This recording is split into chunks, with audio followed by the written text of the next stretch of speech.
Alright, so lost in the shuffle of everything coming in ProffieOS6 is going to be all the new capabilities for styles and effects.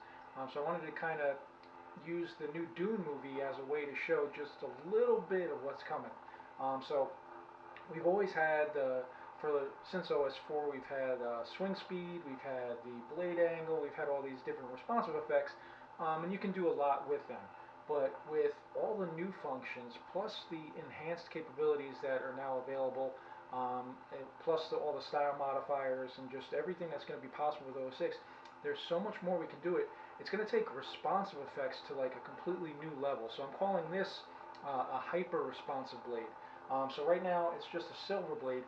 This is actually a new blade effect that I'm going to run for a few different styles, but it applied itself to DUNE. So if you haven't seen the DUNE movie, the characters have this personal shield that envelops them, and when they're doing either practice or hand-to-hand combat, it basically absorbs physical blows.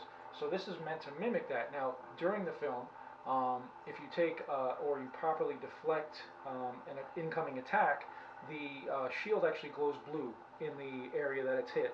However, if your shield is defeated either by too strong an attack or an attack that's actually able to go in through the shield, it actually glows red.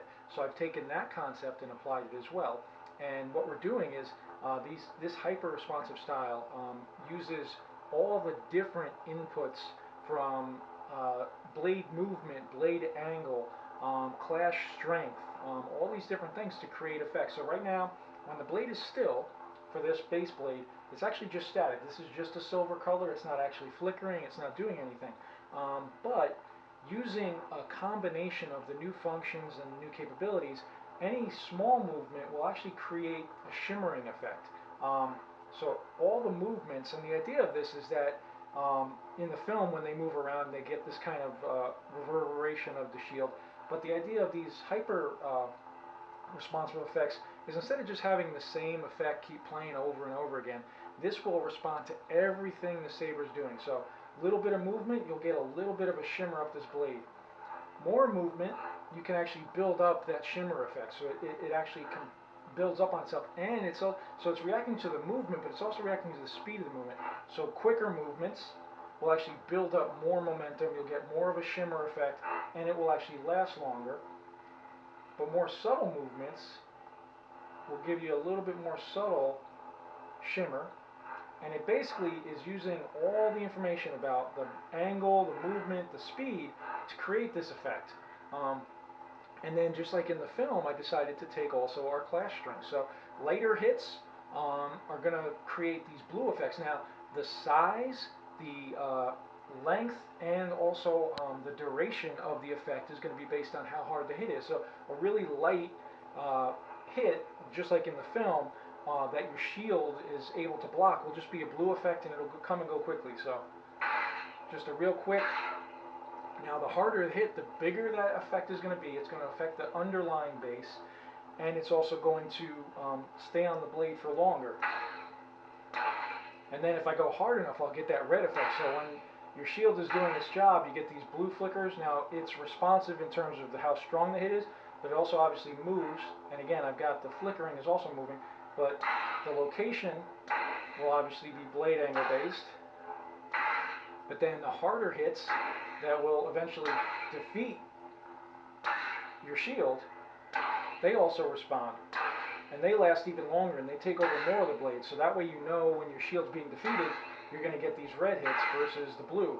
And then I took it and I applied it to lockup. So, and the idea with lockup is your shield might initially block the incoming attack, but if you give that attacker too much time, it'll defeat the shield anyway.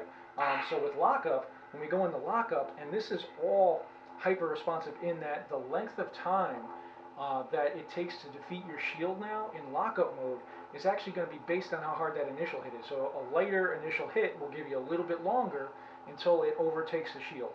A harder hit will actually give you a very short time to get out of it before it defeats your shield. And then the hardest hits obviously are going to go straight through the shield. So we're going to go do a lockup this time. So that one defeated my shield. Now I do a little bit lighter. But if I hold it for too long, my shield still gets defeated. So the idea is you can take your clashes. Too hard is going to get through anyway. But then when you go into lockup, You can block for a little bit, but if you hold it for too long, it's going to go red because that means that your opponent was able to defeat your shield. So taking all of this and putting it all together in a style, this is just a small sample of what you're going to be able to do, in that because of all the new capabilities, plus the enhancements that happen to the OS itself in terms of the ability to add these functions in there, we can take not just the speed to create these effects, we can also take what else is happening with the movement of the blade overall, with the angle of the blade, with how hard it's being hit, and all of these different things get combined and you get these really unique custom styles that you can't do without them. So instead of just having your blade do the same flicker over and over and over again, this is actually going to be using the shimmering effect based on what's happening and what you're doing. So if you're just kind of casually moving your blade around, you'll get a small movement to it, but if you're swinging much harder and faster, you're going to get a much more intense shimmer, and it's going to last for longer. And this is all hyper responsive in that every little thing, every subtle movement, just like smooth swing, gets a reaction out of your blade. So this isn't some clunky, choppy effect. This is a very smooth effect that reacts to all that's going on with it. So, and again, this is just a single application. The Dune movie just gave me kind of the inspiration to put these pieces together. But being able to take just little movements, subtle movements, and apply them to your blade to give more life to it is just one piece. Now I actually have a whole list of things I'm going to be doing with all of these new capabilities, but this was just one of them. So there's so much coming, and it hasn't gotten a lot of attention just because we have track player coming, we have edit mode, which is a huge piece, and we have all these other new capabilities with Real Clash. That's where most of the focuses have been through the early development of OS 6, but the style capabilities actually pretty much trump everything else in what we're going to be able to do. So, for those of you who like Dune, I've got your Dune Shield blade styles coming, and again, it's going to react to everything that's happening. So it knows what your saber's doing, it reacts to it, you're going to get your shimmering effect, it's going to know whether or not it was a successful deflection, or if you're in trouble. So, lots more coming. This is really just the tiny little tip of the iceberg of what we're going to be able to do. So I'm super excited, especially as this stuff gets tested out, and as the new library comes out and grows. It's going to be just so many brand new crazy effects. So hope you enjoy.